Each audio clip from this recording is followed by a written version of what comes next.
እርግጠኛ ነኝ እንደዚህ አይነት የትዳር ህይወት አይታችሁም ሆነ ሰምታችሁ አታውቁም። ይህ በምስሉ ላይ የምትመለከቱት ግለሰብ ዴቪድ ካሳዮ ካሎሃና ይባላል። ብታምኑም ባታምኑም 15 ሚስቶችን አግብቶ 107 ልጆችንም ወልዶ በአጠቃላይ 123 ሆነው በአንድ ቤት ውስጥ እየኖሩ ሲሆን ጭራሽ ይባስ ብሎ አሁንም እኔን ለማግባት ፍቃደኛ የምትሆን ሴት ካገኘሁ ተጨማሪ ሚስት ለማግባት ዝግጁ ነኝ እያለ ነው። ዴቪድ የጥበብ ሰው እንደሆነ ያምናል። ጥበቡም እጅግ የመጠቀ እንደሆነ ያምናል። በአንድ ወቅትም 15 ሚስቶችን ለምን እንዳገባ በጋዜጠኞች ተጠይቆ የሰጠው ምላሽ እንዲህ የሚል ነበር። ይገርማችኋል፣ እነዚህ ሁሉ የኔ ሚስቶች ናቸው። እንደኔ አይነት ጭንቅላት በአንድ ሴት ብቻ ሊተዳደር ፈጽሞ አይቻለውም። ጭንቅላት ብልሃትና ጠቢብነት እየጨመረ በሄደ ቁጥር የሚስት ቁጥርም ልክ እንደዛው መጨመር አለበት በማለት በጋዜጠኞች ተጠይቆ ምላሽ ሲሰጥ ተደምጧል። መኖሪያውን በኬንያ ምዕራባዊ ክፍል ያደረገው ዴቪድ ካሳዮ ካሎሃና እንደ ምሳሌ የሚያነሳው ጠቢቡ ሰለሞንን ነው። እርሱ እንደሚለው ከሆነም ጠቢቡ ሰለሞን ብዙ ሚስቶች ነበሩት ይላል። እናም ጭንቅላት ብልሃትና ጠቢብነት እየጨመረ በሄደ ቁጥር የሚስቶች ቁጥርም ልክ እንደዛው መጨመር አለበት። ምክንያቱም አንድ ሴት ብቻዋን እኔን መሸከም አትችልም፣ ጫና ይበዛባታል በማለት 15 ሚስቶችን ያገባበትን ምክንያት ለጋዜጠኞች ተናግሯል። ለመሆኑ ይህ ግለሰብ እንዴት የተለየ ወንድ ቢሆን ነው እነዚህን ሁሉ 15 ሴቶች አሳምኖ ሚስቱ ያደረጋቸው? ሴቶቹስ እንዴት ፈቃደኛ ሆኑ? በሀገሪቱስ ከእርሱ ውጭ ሌላ ወንድ የለም ወይ? እርሱስ ቢሆን ይህንን ሁሉ 123 ቤተሰብ የሚያስተዳድረው እንዴት ነው? የገቢ ምንጩስ ምንድነው? የሚለውን በዛሬው ዘገባችን በዝርዝር ወደ እናንተ እናደርሳለን።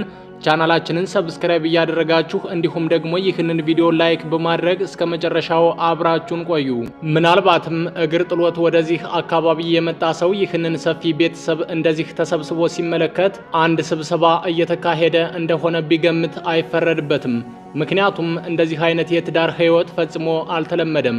እዚህ ቤተሰብ ውስጥ የሚኖረው 123 ሰው ነው።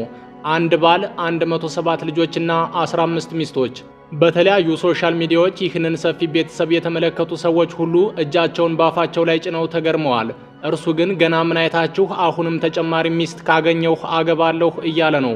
ሚስቶቹ እርስ በርስ ከመናናቅና ከመጣላት ይልቅ ተዋደውና ተፋቅረው ያላቸውን ምግብ እየተሳሳቁ ይመገባሉ። በቤት ውስጥ በየዕለቱ የሚዘጋጀው ምግብና መጠጥም ከፍተኛ ድግስ እንደማለት ነው። ምክንያቱም ቤተሰቡ እጅጉን በጣም ብዙ ነው። ሴቶቹ የኔ ያንቺ የሚባል ስራ አያውቁም። ምግብ ማብሰል፣ ዕቃ ማጠብ፣ ቤት ማጽዳት፣ ሁሉንም ተጋግዘው ምግባቸውንም አብስለው እየተሳሳቁ ይመገባሉ። መኖሪያውን በኬንያ ያደረገው ዴቪድ ካሳዮ ካሎሃና እኔ አርያ አድርጌ የተነሳሁት በመጽሐፍ ቅዱስ ውስጥ የተጠቀሰውን ጠቢቡ ሰለሞንን ነው በማለት ይናገራል። አሁን ንጉሥ ሰለሞን ከ1000 በላይ ሴቶችን አግብቷል። ስለዚህ ጭንቅላት ብልሃትና ጠቢብነት እየጨመረ በሄደ ቁጥር የሚስቶች ቁጥርም ልክ እንደዛው መጨመር አለበት በማለት በርካታ ሚስቶችን ማግባቱ ካለው ዕውቀት ጋር ተመጣጣኝ እንደሆነ በኩራት ይናገራል። ዴቪድ አክሎም እንዲህ ይላል። እኔ ያለኝ ጥበብ ከአንድ ሴት ጋር ብቻ ከመኖር ፈጽሞ አይመጣጠንም። ስለዚህ ብዙ ሴቶች ያስፈልጉኛል በማለት ጠቢብነቱን ከሚስቶቹ ቁጥር ጋር እያመዛዘነ ይናገራል። ምናልባትም እርሱ ይህንን ሐሳብ ማሰቡ ብዙም ላይገርም ይችላል። በጣም የሚያስገርመው ነገር ግን ሴቶቹ አሁንም ድረስ እርሱን ባላቸው አድርገው አንድ ወንድ ለ15 ተጋርተው ለመኖር ፈቃደኛ እየሆኑ ወደ እርሱ ቤት መምጣታቸው ነው። ሀብታም ሆኖ ነው እነዚህ ሁሉ ሴቶች ከእርሱ ጋር ለመኖር ፈቃደኛ የሆኑት እንዳይባል እንኳን እንደምትመለከቱት የሚኖረው በዝቅተኛ የኑሮ ደረጃ ላይ ነው። ታዲያ ለምን ይሆን እነዚህ ሁሉ ሴቶች ዴቪድን ባላቸው አድርገው ለመኖር ፈቃደኛ የሆኑት ብላችሁ መጠየቃችሁም አይቀርም። ለዚህ ጥያቄም እርሱ የሚሰጠው ምላሽ ልክ እንደ ጠቢቡ ሰለሞን ጠቢብ ስለሆንኩ ነው ይላል። ሁሉም ሚስቶቹ ያከብሩታል፣ ይፈሩታል። ልክ እንደ ንጉሥ ሁሉ ጎንበስ ብለው ይታዘዙታል። ታዲያ የዚህን አስገራሚ ግለሰብና የሚስቶቹን ታሪክ በካሜራ ቀርጸው ለዓለም ሕዝብ ለማሳየት ወደ መኖሪያ ቤቱ ለመጡት የጋዜጠኞች ቡድንም ራሱን እንዲህ በማለት ያስተዋውቃል። ስሜ ዴቪድ ካሳዮ ካሎሃና ይባላል። 61 ዓመቴ ነው። እነዚህ ሁሉ የምትመለከቷቸው ሴቶች የኔ ሚስቶች ናቸው። ባይገርማችሁ አሁንም ተጨማሪ ሚስቶችን የማግባት ፍላጎት አለኝ። እኔ ልክ እንደ ጠቢቡ ሰለሞን ሁሉ ጠቢብ ነኝ። ሴቶቹም ጠቢብ ሲሉ ወደ እኔ ይመጣሉ። እኔ ያለኝ ጥበብ ከአንድ ሴት ጋር ብቻ ፈጽሞ አይመጣጠንም። ለዛም ነው ብዙ ሚስቶችን ማግባቴ በማለት መኖሪያ ቤቱ ተገኝተው ቃለ መጠይቅ ላደረጉለት ጋዜጠኞች ሲናገር ተደምጧል። ጋዜጠኞችም በዚህ ግለሰብ የተለየ የትዳር ህይወት ተገርመው ተመልሰዋል። ዴቪድ በሚኖርበት ማህበረሰብ ውስጥ የሚመጣ ባለምጡቅ አእምሮ ሰው ካለ በርካታ ሚስቶችን እንዲያገባ ይፈቀድለታል። ነገር ግን ላለፉት 300 ዓመታት ምጡቅ የተባለ ሰው ሳይገኝ የቆየ ቢሆንም የዴቪድ መወለድ በማህበረሰቡ ዘንድ ታሪክን እንደ አዲስ እንዲጻፍ አደረገ። ባለምጡቅ አእምሮ ባለቤት ሲባል ሚስቶቹም እንደ ጉድ ወደ ቤቱ ይጎርፉ ጀመር። እርሱም ስለራሱ ሲናገር እንዲህ ይላል። እንደኔ አይነት ጥበብ ያለው ሰው በአንድ ሴት ብቻ ሊተዳደር ፈጽሞ አይቻልም። ምን አይነት ጥያቄ ነው? ምክንያቱም ብቻዋን እኔን መሸከም የማትችለው ሴት ጫና ይበዛባታል በማለት 15 ሚስቶችን እስከ ማግባት ያደረሰውን ምክንያት ይናገራል። ዴቪድ የታሪክ አዋቂ ነው። በአካባቢው ነዋሪዎች ዘንድም ሕይወት ያለው ላይብረሪ እየተባለ ይጠራል። ወደ ተለያዩ ሀገራት በመሄድም በርካታ የታሪክ ድርሳናትን አገላብጧል። ለአብነትም ደቡብ ሱዳን፣ ቡሩንዲ፣ ሩዋንዳ፣ ዲሞክራቲክ ሪፐብሊክ ኦፍ ኮንጎ፣ ኡጋንዳ ለታሪክ ዳሰሳ እግሩ ከረገጣቸው ሀገራት መካከል ናቸው። ዴቪድ ካሎሃን የታሪክ አዋቂ እንዲባል ካስቻሉት ነገሮች መካከልም ያነበባቸው ከ4000 በላይ መጽሐፍት እንደሆኑ ይነገራል። መጽሐፍትን ማንበብ ብቻ ሳይሆን የትኛው ርዕስና ታሪክ ስንት ገጽ እንዳለ ሁሉ በትክክል ሳያዛባ ይናገራል በማለት የአካባቢው ነዋሪዎች ስለ ዴቪድ ካሳዮ ካሎሃና ይናገራሉ። ታሪክን አያዛባም።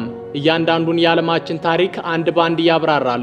የትኛው ጎሳ በየትኛው ዘመን ተፈጠረ፣ ምንስ ከውኗል፣ መቼስ ጠፋ፣ እያንዳንዱን የታሪክ ሂደት ምንም ሳያዛባ በትክክል ይናገራል። ታዲያ ይህንን ዕውቀቱን እየመነዘረ ይህንን ሁሉ ትልቅ ቤተሰብ እያስተዳደረ ይገኛል። ዴቪድ ስለ ራሱ በኩራት ሲናገር እንዲህ ይላል። እኔ ልክ እንደ ጠቢቡ ሰለሞን ጠቢብ ነኝ።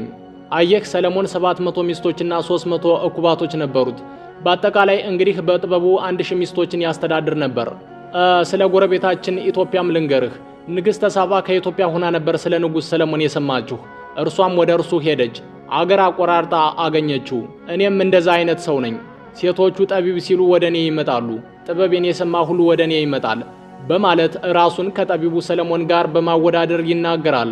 አክሎም አሁን በየዕለቱ እኔን ለማግባት የሚመጡ ሴቶች ካሉ ለማግባት ዝግጁ ነኝ፣ ከማግባት ወደ ኋላ አልልም። ነገር ግን እንደምታየው ያለኝ መሬት እየጠበበኝ ነው በማለት እርሱ አሁንም ተጨማሪ ሚስቶችን ለማግባት ቢፈልግም ያለው መሬት በቂ ስላልሆነ ተጨማሪ ሚስቶችን እንዳያገባና ተጨማሪ ልጆችንም እንዳይወልድ እንቅፋት እንደሆነበት ይናገራል። የዚህን ግለሰብና የሚስቶችን ታሪክም በተለያዩ ሶሻል ሚዲያዎች ላይ የተመለከቱ ሰዎችም ይህንንማ ቦታው ድረስ ሄደን ካላየን አናምንም ብለው ዴቪድ ወደሚኖርበት የኬንያ ምዕራባዊ ክፍል አምርተው ይህንን አስገራሚ ቤተሰብ በአካል ተገኝተው ተመልክተው እጃቸውን ባፋቸው ላይ ጭነው ተገርመው ተመልሰዋል። ዓለማችን በውስጧ እንደዚህም አይነት አስገራሚ ክስተቶችን ይዛለች። ለመሆኑ እናንተስ የዚህን ግለሰብ አስገራሚ የትዳር ሕይወት ከሰማችሁ በኋላ ምን ተሰማችሁ? የእናንተን ሐሳብ ኮመንት ላይ አስቀምጡልን።